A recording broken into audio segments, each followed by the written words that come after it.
Part 2 sidee wuxuu dhaceen yaasa dila abiijo ee modelka ahay China u dhalatay isla wadankaasna sida foosho xun loogu qaarijiyay. Waxa leeyahay gabadhan family dhan ayaa nafta dhaafiyay. Sodogeedii hore ayaa kirey guriga lagu dilay. ninkii ay kala tageen walaalkii ayaa gaariga ku afduubtay. ninkeeda ayaa dilay hooyadoodna dambiga waxa ay ku leedahay. dad badan oo wax falanqeeya ayaa tilmaamayeen sabab hantiyadeed ay u dileen oo kaliya. Waxa la filayay inay gabadheeda ka soo qaaday iskuulka taariikhdu markay ahayd 22 bishii dhamaatay balse ma ayaan aadin iskuulka waayo waxa la ogaaday in ayba maqan tahay. markii hore in la afduubtay ayaa loo maleeyay balse baaritaan boolis kadib ayaa arrinkan naxdinta lagu ogaaday.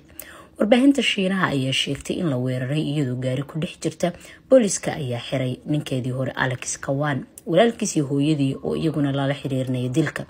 guriga laga helay hilibkeeda Abijoy ayaa sidoo kale daah laga qaaday si cad inuu kireeyay iyada sodogeedii hore.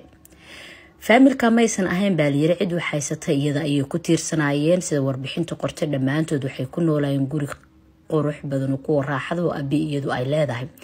Alex booliska ayaa hore ugu raad joogay oo waxa loo haystay lacag fara badan oo dadka lunsaday oo dambiila ayuuba ahaa. ninkii hore gabadhan hadda la dilay walaalkii wuxuu darawal u ahaan jiray u shaqeyn jiray gabadhan. waxa soo shaac inuu yahay kii afduubtay ee gaariga saaray Alex iyo abi waxa ka dhaxeeya la yiri muran lacageed.